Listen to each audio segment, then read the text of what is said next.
আজকের এই মাহফিলের যে জাযা হবে আল্লাহ তাআলা আল্লামা দেলোয়ার হোসেন সাইদি সাহেবের কবরে পৌঁছায়া দেখ, বলেন আমিন। এর সাথে সাথে কাটোহালি গ্রামের কবরস্থানে যত মাইয়াত শায়িত আছেন প্রত্যেকটা মাইয়াতের কবরে সওয়াব পৌঁছিয়ে দেখ, বলেন আমিন।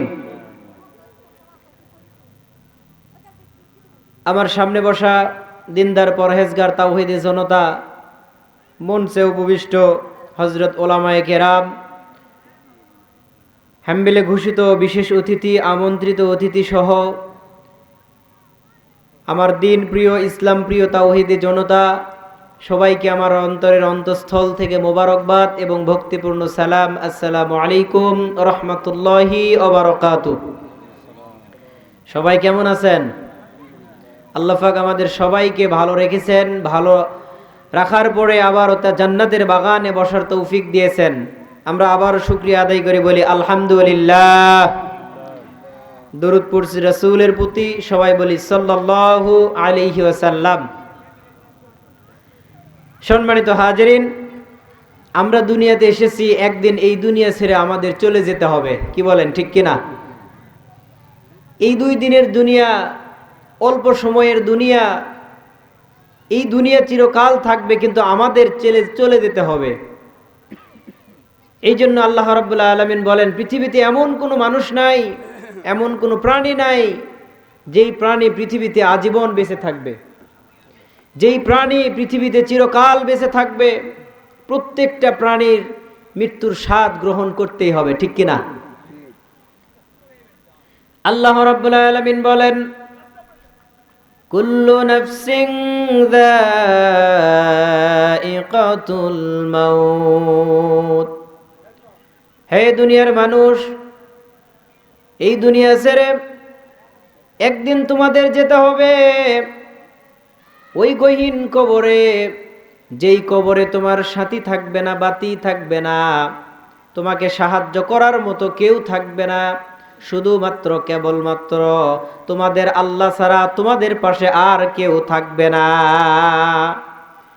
যেহেতু তোমাদের সাথী হবেন আল্লাহ, এই জন্য এই দুনিয়াতে যতদিন বেঁচে থাকতে হবে, দুনিয়াতে আল্লাহকে সাথী হিসেবেই মেনেই দুনিয়াতে বেঁচে থাকতে হবে, ঠিক কিনা বলেন? যদি আপনি দুনিয়াতে আল্লাহকে, রবকে সাথী মানতে না পারেন, আল্লাহর দল যদি অনুসরণ করতে না পারেন, আল্লাহকে যদি ভালো না বাসতে পারেন, এই দুনিয়া থেকে যাওয়ার পরে যখন কবরে আপনাকে রেখে আসা হবে, ওই কবরের ভিতরে কঠিন গহীন অন্ধকারে আপনাকে রাখার পরে বাতি নাই, সাথী নাই, শুধুমাত্র আপনার রব থাকবেন। যদি আপনার রবের সঙ্গে সম্পর্ক ভালো না হয়, ওই কবরে মুলকান নেকিরের কাছে সওয়াল জবাব আপনি কি দিবেন? যখন আপনাকে প্রশ্ন করা হবে রবকে, আপনি দুনিয়াতে শয়তানের পিছনে চলেছেন, দুনিয়ার মহব্বতে পড়েছেন, যখন আপনাকে প্রশ্ন করা হবে রবকে, আমরা কিন্তু উত্তর দিতে পারবো না। আমাদের বলা হবে নবীকে। আমরা যদি নবীর মহব্বতে থাকতে না পারি, নবীর ভালোবাসা যদি অন্তরের ভিতরে গাঁথতে না পারি, নবীর সুন্নাত যদি অন্তরের মধ্যে নিতে না পারি, তাহলে ওই নবীর নাম আমাদের জবান দিয়ে বের হবে না। সম্মানিত ভাইয়েরা, নবীদেরকে আল্লাহ তাআলা দুনিয়াতে পাঠিয়েছেন দুনিয়ার মানুষদের হেদায়েতের জন্য, পথ ভোলা মানুষদেরকে সঠিক দিশা দেখানোর জন্য, কোরআনের পথে মানুষদেরকে চলার জন্য। একটু লক্ষ্য করেন, দুনিয়াতে যারা কোরআনের পথে থেকেছে, কোরআনকে যারা ভালোবেসেছে, কোরআনকে যারা মহব্বত করেছে, যারা নিজের জীবনকে কোরআন দিয়ে চালাইছে, এই দুনিয়াতে পরকালে ইহকালে আল্লাহ তাআলা 2টা জায়গায় ওই বান্দার জন্য সফলতা রেখেছে, কথা বলেন ঠিক কিনা? এখন আমরা অনেকেই মনে করি যে আমরা নবীর জামানার লোক।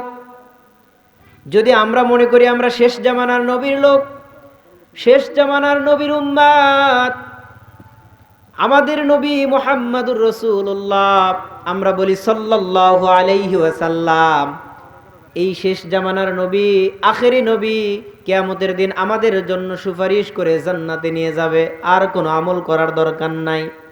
যদি আমরা এমনটা মনে করি, আমি একজন পীরের মুরিদ হয়েছি, আমার ওই পীর বাবা কিয়ামতের দিন শাফাআত করে আমাকে জান্নাতে নিয়ে যাবে, এমনটা যদি মনে করি, তাহলে আমাদের চলে যেতে হবে পূর্বের জামানায়, যেই জামানায় অসংখ্য নবী রাসূল আল্লাহ তাআলা পৃথিবীতে পাঠিয়েছিলেন। সেই জামানার দিকে যদি আমরা যাই, তাহলে দেখতে পাবো ওই জামানায় অসংখ্য নবী পাঠানোর পরেও আল্লাহ তাআলা তাদের উপরে গজব নাজিল করেছেন। আপনার যদি আমল না থাকে, আপনার ভিতরে যদি ভালোবাসার মহব্বত না থাকে, তাহলে যতই নবীর ওয়ারিস হন, যতই পীর বাবার ওয়ারিস হন, পীরের সঙ্গে যতই খলিফা হিসেবে থাকেন, ওই পীর আপনার জন্য শাফাআত করতে পারবে না যতক্ষণ পর্যন্ত রাসূলের মহব্বত আপনার ভিতরে না থাকবে। কথা কোন ঠিক কিনা? সম্মানিত ভাইয়েরা, বনি ইসরাইল গোত্র ছিল। এই বনি ইসরাইল গোত্রের ভিতরে অসংখ্য নবী রাসূল আল্লাহ তাআলা পাঠিয়েছেন। বনি ইসরাইল গোত্রের লোকেরা তারা চিন্তা করত, আমাদের জামানায় অসংখ্য নবী আল্লাহ তাআলা পাঠিয়েছেন, সুতরাং যেহেতু নবী আমাদের জামানায় অসংখ্য নবী পাঠিয়েছেন, এই জন্য আমরা যদি দুনিয়ার মহব্বতে থাকি, অবশ্যই আমরা জান্নাতবাসী হয়ে যাব। এমনটা চিন্তা তারা করত। এই প্রেক্ষিতে আল্লাহ রাব্বুল আলামিন সতর্কবাণী হিসেবে তাদের বলেছেন, সতর্কবাণী করে তাদের কেবল জানিয়ে দিয়েছেন, বলে দিয়েছেন, হে বনি ইসরাইল জাতি, তোমাদের উপরে অসংখ্য রহমত নাজিল করেছি, তোমাদের উপরে অসংখ্য বরকত নাজিল করেছি, এরপরেও তোমাদের উপর কিন্তু আসমানি গজব আসবে।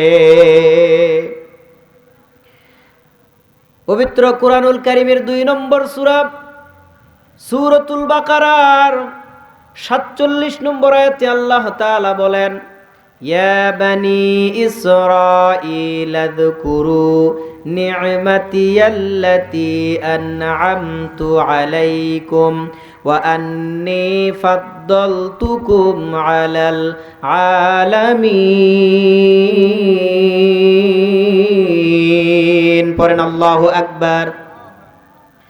আল্লাহ রাব্বুল আলামিন বলেন, হে বনি ইসরাইল জাতি, তোমরা শোনো, আমি তোমাদের উপর অসংখ্য রহমত নাজিল করেছি, অসংখ্য নিয়ামত নাজিল করেছি। এই নিয়ামতের কথাগুলি তোমরা স্মরণ করো, এই নিয়ামতের কথাগুলি তোমরা স্মরণ রাখো, যেই নিয়ামত আমি তোমাদের দান করে দিলাম। আল্লাহ তাআলা তাদের সমস্ত নিয়ামতের কথা স্মরণ করে দিয়ে বলেন, হে দুনিয়ার বনি ইসরাইল জাতি শোনো, এই পৃথিবীতে সমস্ত জাতির মধ্যে তোমাদের শ্রেষ্ঠত্বের জাতি পরিণত করে দিয়েছি। তোমরা হলে সমস্ত জাতির মধ্যে শ্রেষ্ঠ জাতি, তোমাদেরকে আমি শ্রেষ্ঠত্ব দান করেছি। হে বনি ইসরাইল জাতিরা, এরপরে তোমরা যদি নাফরমানি করো, তাহলে ইহকালে তোমাদের জন্য আসমানি গজব অবধারিত। পবিত্র কুরআনুল কারীমের 2 নম্বর সূরা সূরাতুল বাকারার 48 নম্বর আয়াতে আল্লাহ তাআলা বলেন, واتقوا يوما لا تجزي نفس عن نفس شيئا ولا يقبل منها شفاعة ولا يؤخذ منها عدل ولا هم ينصرون। পড়েন আল্লাহু আকবার। আল্লাহ রাব্বুল আলামিন বলেন, হে দুনিয়ার মানুষেরা, তোমরা শোনো, তোমরা ভয় করো না সেই দিনকে, যেদিন তোমাদের জন্য, হে দুনিয়ার মানুষ, তোমরা ভয় করো সেই দিনকে, যেই দিন তোমাদের একত্রিত করা হবে। আখিরাতে হাসরের ময়দানে তোমাদের উত্তোলন করা হবে, উঠানো হবে। হাসরের ময়দানে উঠানোর পরে তোমাদের সুন্দর একটি সিস্টেম করা হবে। যেই দিন তোমাদের কিছু নেতাদেরকে আহ্বান করা হবে, তাদের শাফাআতের জন্য ব্যবস্থা করা হবে, সিস্টেম করা হবে। তারা তোমাদের জন্য সুপারিশ করে করে জান্নাত পর্যন্ত পৌঁছায়া দিবে। জোরে বলেন সুবহানাল্লাহ। তোমরা কে কেমন আমল করো, সুপারিশ তাদের জন্য গ্রহণযোগ্য। যারা সুপারিশ পাবে ওই বান্দারাই সুপারিশ পাবে। সুপারিশ পাওয়ার জন্য গ্রহণযোগ্যতা অর্জন করবে যারা, ওই বান্দারা দুনিয়াতে একদম নিখুঁত আমল যারা করবে, খাঁটি আমল যারা করবে, খাঁটি ইমানদার যারা হবে, শুধুমাত্র ওই বান্দারাই শাফাতের অন্তর্ভুক্ত হবে। জোরে বলেন সুবহানাল্লাহ।